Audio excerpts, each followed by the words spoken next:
नमस्कार दोस्तों, आपका स्वागत है द बॉन्ग टॉक शो में। दोस्तों, आपको याद ही होगा इंडिया ने बालाकोट एयर स्ट्राइक के लिए मिग 21 बाइसन का यूज किया था। इसे फ्लाइंग कॉफिन के रूप में भी जाना जाता है due to its bad history regarding crashing. आपने बहुत बार ऐसे आर्टिकल्स पढ़े होंगे कि India can't afford to lose more air warriors और अबाउट देयर डिप्लीटिंग फ्लीट। और इंडियन एयरफोर्स अभी भी बहुत सारे आउटडेटेड एयरक्राफ्ट यूज कर रहा है जो कि कोई मॉडर्न एयरक्राफ्ट एयरफोर्स अभी यूज नहीं कर रही है। पॉइंट्स की बात करें इसके रिगार्डिंग, तो इंडिया के पास कोई भी एरोस्पेस मैन्युफैक्चरिंग कंपनी नहीं है। आपने एक ही कंपनी का नाम सुना होगा, वो है हिंदुस्तान एरोनॉटिक्स लिमिटेड, जिसके में अराउंड 20,000 पीपल वर्क करते हैं। और इसके अलावा कोई भी इंडिया में कंपनी नहीं है। इफ मैं बात करूं यूएस की, एक यूएस का स्टेट है आर्कांसस, जिस हिसाब से इंडिया में उत्तर प्रदेश, असम या बंगाल है। सो उनका एक मैन्युफैक्चरिंग हब है आर्कांसस। सो इधर पे कम से कम 30 या 40 एरोस्पेस कंपनीज हैं जो एरोस्पेस इक्विपमेंट मैन्युफैक्चरिंग करती है। सो आपको इफ रफेल या F-35 जैसा एयरक्राफ्ट यदि इंडिया में मैन्युफैक्चर करना है, तो आपको करीबन 30 से 40 कंपनियां चाहिए जो एटलीस्ट इस पर्टिकुलर फील्ड में काम करें। मेरे पास लिस्ट है रेवेन्यू जनरेटेड बाय एरोस्पेस कंपनियां इन 2020। सो हम इसके देखें, 20 कंपनीज टॉप की टोटली यूएस डोमिनेटेड है। मैं तो इंडिया की पूरी एरोस्पेस इंडस्ट्री कोई भी एक इन 20 कंपनी के टॉप के रेवेन्यू जनरेट नहीं कर पाती है। सो इंडिया जैसी कंट्रीज के अंदर एक खुद का मैन्युफैक्चरिंग एरोस्पेस हब जरूरत है, क्योंकि इतनी बड़ी पॉपुलेशन है इंडिया की, प्लस जो हमारी डेमोग्राफी है, पाकिस्तान और चाइना हमारे नेबर्स हैं। सो इससे इमीडिएट थ्रेट्स काफी होता है। इफ इंडिया के पास एक अच्छी एरोस्पेस इंडस्ट्री रहेगी, तो हम केपेबल होंगे एक अच्छा एयरक्राफ्ट मैन्युफैक्चरिंग करने के लिए इन फ्यूचर। बात करें तो जॉब जनरेशन के रिगार्डिंग, यूएस में 5 लाख लगभग and 7 lakh direct and indirect jobs generate करता है एरोस्पेस इंडस्ट्रीज। और वहीं इंडिया की बात करें तो इंडिया में लगभग 40,000 ही वर्कर ऐसे होंगे जो डायरेक्टली और इनडायरेक्टली एरोस्पेस इंडस्ट्रीज में काम कर रहे हैं। यदि आपको एक अच्छा एरोस्पेस इंडस्ट्री चाहिए, तो आपको at least 2 lakh to 3 lakh people चाहिए जो कि हाई एंड एरोस्पेस इक्विपमेंट में काम कर रहे हो। एक बहुत बड़ा रीजन ये भी है कि इंडिया के पास एरोस्पेस इंडस्ट्री क्यों नहीं है, क्योंकि इंडिया कोल्ड वॉर या मिड 2000 के वक्त रशियन वेपन्स पे बहुत ज्यादा रिलाय करता था। क्योंकि इंडिया को सपोर्ट चाहिए होता था यूएन सिक्योरिटी काउंसिल या इंटरनेशनल प्लेटफॉर्म में रशिया का, टू काउंटर सैंक्शंस, और कि कोई उनके साथ सुपर पावर स्टैंड कर रहा हो।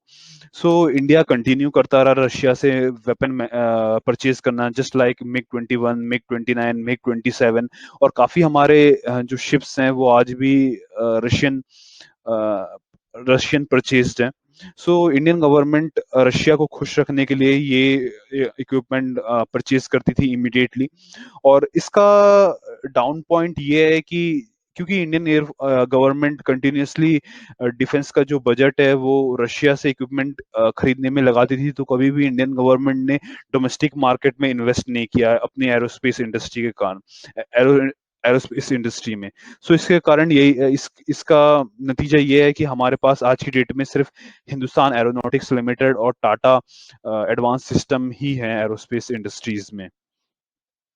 और बजट की बात करें तो इंडिया ने कभी भी मॉडर्नाइजेशन पे अपना बहुत ज्यादा बजट नहीं स्पेंड किया। आज का भी हम इस साल का भी बजट देखें हम मिलिट्री में, तो 1/3 of the military budget is just spend in modernisation.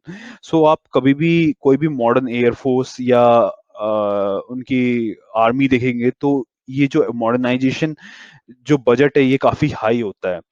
सो ये भी आपको नंबर याद रखना है। और एक और वजह ये भी है कि जीडीपी का जो परसेंट है डिफेंस बजट में वो हर साल कम होते जा रहा है, क्योंकि हमारी जीडीपी हर साल बढ़ती जा रही है।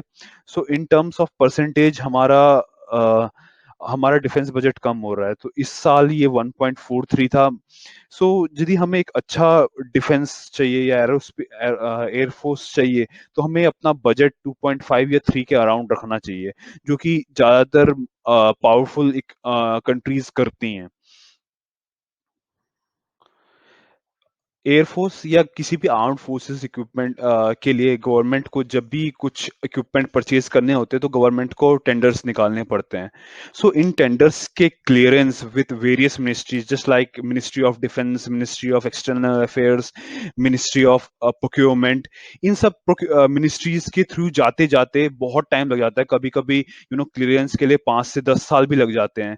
तो अल्टीमेटली गवर्नमेंट को ये टेंडर कैंसिल करने पड़ते हैं क्योंकि उनकी एक टाइम फ्रेम होता है, वो पार कर जाते हैं। टेक्नोलॉजीज नई आ जाती है, तो नई टेक्नोलॉजी के इक्विपमेंट खरीदने के लिए।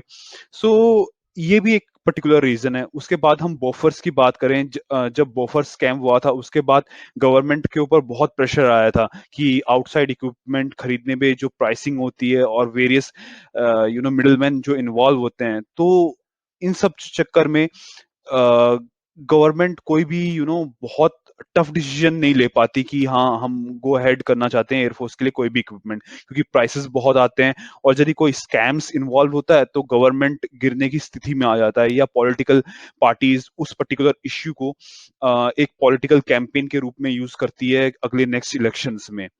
और एक और बात पे हम बात कर सकते हैं कि जो मिनिस्ट्रीज में वेरियस पर्सन वर्क कर रहे हैं, वो एडमिनिस्ट्रेटिव या सिविल डिफेंस मेंबर है, वो पर्टिकुलरली डिफेंस से डायरेक्टली नहीं अटैच होते।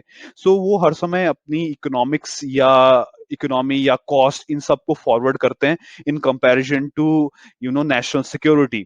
अभी बेसिकली नई गवर्नमेंट जब आया तो गवर्नमेंट ने इस पर्टिकुलर थिंग को, प्रोक्योरमेंट, टेंडर्स, इन सबको स्पीड अप करने के लिए पूरी की पूरी एक मिनिस्ट्री को एक ही कर दिया गया है कि सारी की सारी मिनिस्ट्री एक साथ काम करे और ये टेंडर्स या क्लियरेंस बहुत जल्दी हो सके, जो कि फिर इससे ये होगा कि हमारी जो इंडियन एयरफोर्स या आर्म्ड फोर्सेस है उनको इक्विपमेंट बहुत जल्दी मिल सकते हैं in comparison to the old days. इस वीडियो का समाप्त यही होता है। लाइक करना यदि पसंद आए, सब्सक्राइब करना, मैं और भी अच्छा कंटेंट बनाने की कोशिश करूंगा। शेयर करना, पॉसिबली ये बहुत लोगों तक पहुंच सके ये particular video. Thank you and have a wonderful day ahead.